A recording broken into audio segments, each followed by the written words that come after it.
Hello, I'm Jake. And I'm Olivia. And welcome to the Buc Buzz. So, Olivia, what do you think about our new show layout? I'm excited. I'm really looking forward to doing 20-minute news shows with even more segments and news stories. Me too. Well, we have a lot to get through, so let's get started. As many of you know, the Oswego varsity volleyball team has had a great deal of success in the past, and the team is in the same as so this current year. The team boasts a strong record and recently qualified for the state finals in Long Island after a 5-set win over Burnt Hills. The team is coming off a nearly perfect season last year after a tough loss in last year's state finals. For more about the team and their great success, let's take it over to Cole Sherliff and Zach Dano.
I wish the team the best of luck in the state finals. Hopefully they can come home victorious. Over the past 5 years, we have been transitioning to the Common Core standards, including in elementary, middle, and high schools. Throughout the years, Common Core has been added to over 40 states. Many people have very strong feelings over this way of education, and as a community, it's crucial that everybody has a voice in the Common Core review process. Now there's an opportunity for parents, teachers, and school administrators to participate in this review. The New York State Education Department launched a survey which can be found at www.nysed.gov. The survey is open until November 30th. Your opinion is crucial to the change of Common Core.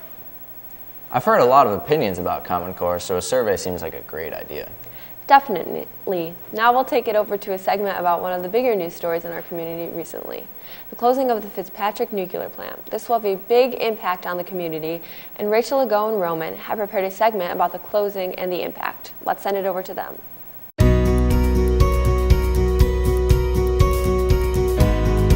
Hi, I'm Roman Legault reporting for WBUC News. I'm standing in front of one of the many power plants in Oswego, New York that we've grown accustomed to. One of them, James A. Fitzpatrick Nuclear Plant, is going to shut down for good. Over the past few weeks, Governor Cuomo and several councilmen have decided that running the plant was too costly for its benefits. About 2 weeks ago, the Energy Corporation announced that they will be closing the James A. Fitzpatrick Nuclear Plant in Scriba. Carl Slobe, a Scribatown resident, has lived here for 29 years and has feared the plant closing. Sloan worked at the Nestle plant in 2003 and remembers the devastating effects of the factory's sudden closing. The nuclear plant was not only a source of power, but has been part of Oswego community since 1975 and employs over 600 individuals every year. According to several sources, the key drivers that ultimately led to the closing of the nuclear plants included dramatically reduced plant revenues due to the low prices of natural gas and the high costs for running the nuclear plant on a daily basis. Over 615 full-time jobs is something that none of us can take lightly. The plant contributes millions in tax revenue and are one of our top 5 employers in Oswego County. Schools around Oswego County will also be affected by the closing of the plant as Fitzpatrick's paid more than $12 million to schools.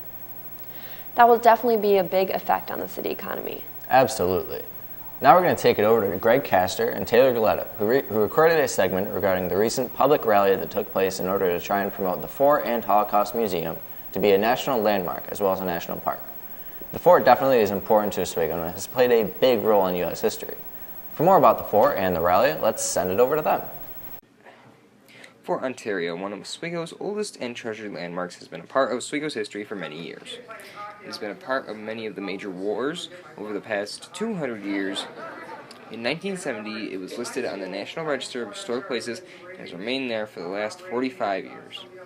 Within recent years, however, the fort, people, and politicians within many offices of government have been pushing for the fort to be elevated to national landmark status. With the seeming success of the elevation, there was a public rally held last Thursday, the 12th, to support this with visits by many powerful individuals such as John Katko. Day and several times a year. We played hockey tournaments. We stayed in this hotel. I didn't even know Shane because I was staying in this hotel.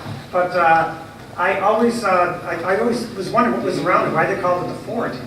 And when I was starting to run for Congress, I started figuring it out. And I'm like, my God, this is a story that must be told. And it's something that is such an underappreciated thing in our area, I think. And it's such a big part of our history that we've got to really do something about it.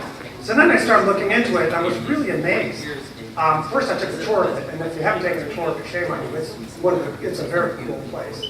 And then We recently got to talk to New York Congressman John Katko. We asked him about his opinion on the new status for the fort and of the fort itself.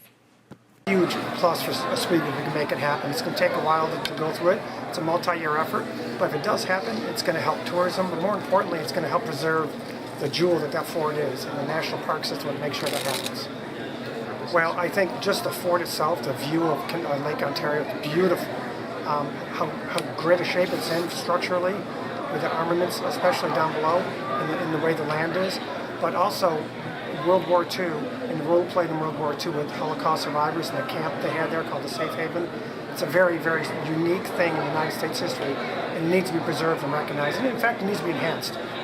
That was really interesting. Hopefully the rally inspires the National Park Service to make this a national landmark. I hope so.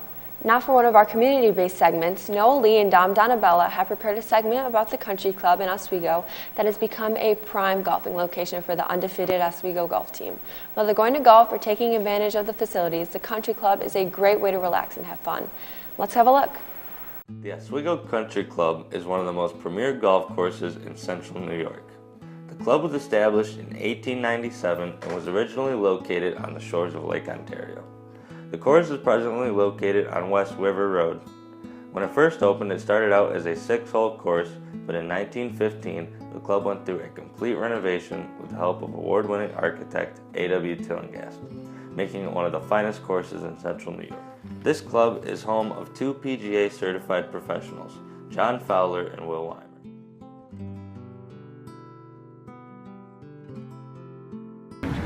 I'm Noah Lee here with WBUC, with WBUC alumni Dylan Morja.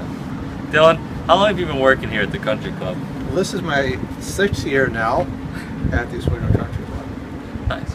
Would you take us through a typical day at work? Well, that's the thing, though. There really is no typical day, which makes me keep coming back. I love the new challenges that I'm faced with on a daily basis.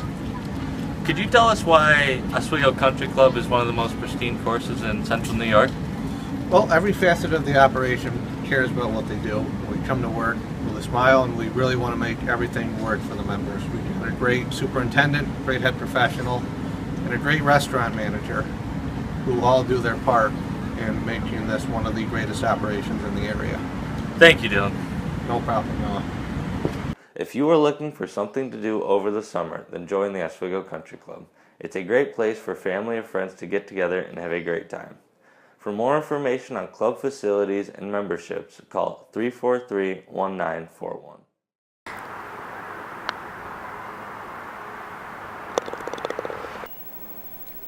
That was really informative. The Country Club is a very nice course. I agree. Now for our newest installment in the Buc Buzz, Billy Green and Austin Richardson have prepared a segment on This Week in Technology, highlighting the newest innovations in the market. We will learn about a new Lexus hoverboard, a new railgun, and new lace themselves shoes. I can't wait. Let's have a look.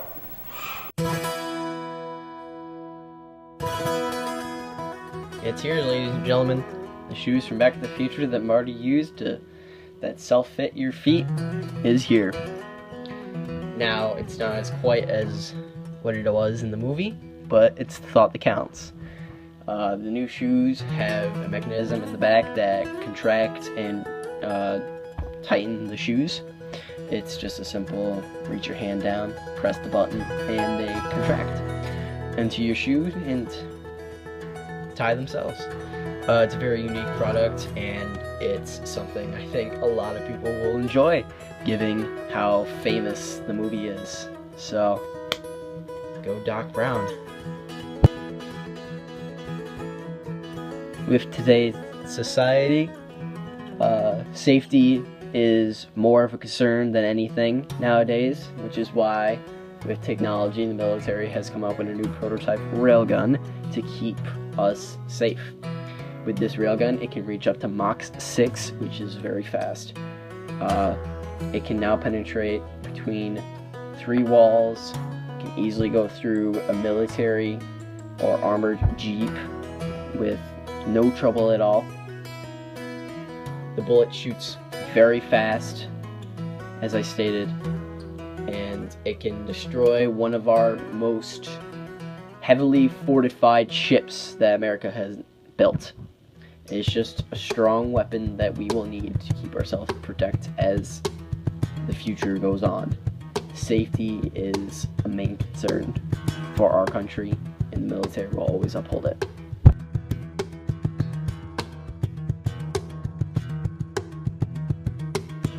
Something that I think everyone would be interested in and or has heard about would be the Lexus hoverboard, which has been all over the YouTubes. It can hold up to about 400 pounds, and it has liquid nitrogen in it, which is why it has that steaming effect. It's used to keep the magnetic pole between it cooled. It stays about a negative 237 degrees. It has to need a special park to skate around in, which is unfortunate, but with every idea comes obstacles to overcome, and that's one they have to figure out yet, obvious. But it's still a cool idea to use, and if you are able to get hold of one, good for you, and I hope you have fun in that special park. It's a very cool idea, and it just shows how far we as a civilization have come with technology.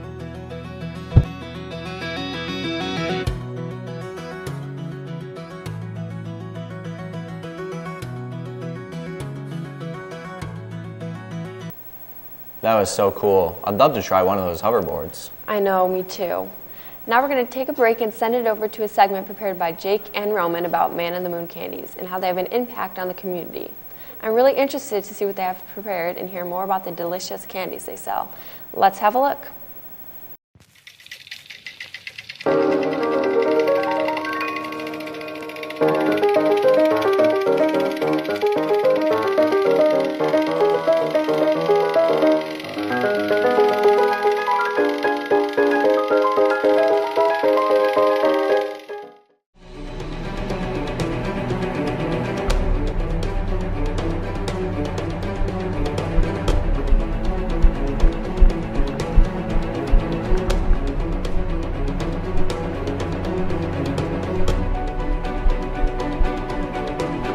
You know, Man in the Moon Candies right here in Oswego, about 5 minutes away, they have like all these varieties of chocolate and all other types of candies that we could try.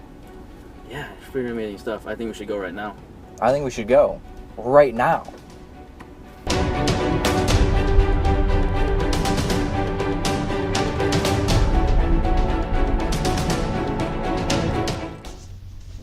What made you open the store in Oswego?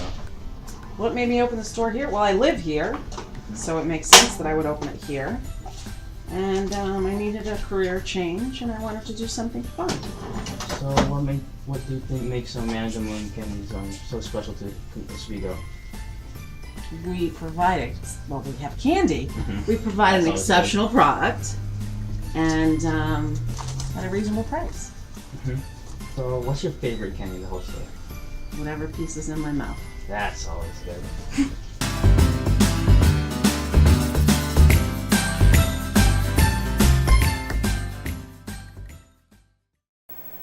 That was so cool. I really need to stop over there soon to buy some of those treats. I know, right? So now for some very important school news. After much consideration, former Assistant Superintendent Dr. Gene Guai has been selected as the new school district superintendent, replacing Ben Halsey after his resignation. This process included many interviews and careful consideration, but it seems like Dr. Guai is the man for the job. He has experience in the district as a teacher, principal, and as an acting superintendent. He also boasts a doctorate in executive leadership. Guai was appointed to the position on the 17th. Guai stated, "I look forward to continuing to support the district's mission through shared vision and an educational philosophy we can all embrace. I'm honored and excited to serve the district that I grew up in as the superintendent of schools." Dr. Guai seems to have a firm grasp of how to run this district efficiently. Wow, he definitely seems really qualified. I look forward to seeing how he can impact the school system. Me too. Now we will send it back over to Dom and Noah, who have prepared a segment highlighting one of the most popular electives in our school, yearbook. The TV station has worked many times in conjunction with yearbook, and the students who work on the book always do a great job. For more about general information about yearbook, let's send it over to Dom and Noah. The Oswego High School Yearbook Organization is a huge asset to our school. They recently attended the 2015 Empire State Scholastic Press Association Conference at the prestigious Newhouse School at Syracuse University. At the conference, in addition to attending classes and seminars, students from high schools all over New York State participated in a number of competitions related to communication skills. The Yearbook Club works hard every year to produce an amazing, hardcover, colorful yearbook. They do a great job highlighting students, sports teams, teachers, school life, and amazing memories. We caught up with this year's chief editor, Rando, to ask her a few questions about her experiences in Yearbook Club. My name is Elena Rando, and I'm the editor of the OHS Paradox. I've been in Yearbook for 3 years now. The best part about being in the club is definitely working with a range of students on different creative aspects, making spreads, photography, writing, different things like that. So a normal routine in class is we meet at the beginning of the period, and I usually go over what spreads need to be done, what write-ups need to be written, and what photographs need to be taken. I also make other announcements about our New York City trip, different things like that. So what the yearbook provides is basically memories that kids are really going to hold on to forever. I mean, if you look back in 10 or 20 years, you're going to have memories that you didn't remember before. It's definitely a sentimental object, and it covers almost everyone in the entire school. We get a lot of coverage with sports, student life, everything like that. So yeah, it's definitely worth it. Something new about this year's yearbook is instead of the traditional dividers, the sports, the student life, faculty, we're actually going to have 2 dividers. I can't tell you what those dividers are, but they're different. The people that work in yearbook work very hard, and the results are evident. Definitely. I really can't wait to get my hands on a yearbook. Now we're going to send it over to Chase Paulton and Billy Green, who have prepared a segment about the Rivers End Bookstore, one of the most popular places to go in Oswego for buying and reading books. The store is very involved in our community, so let's have a look.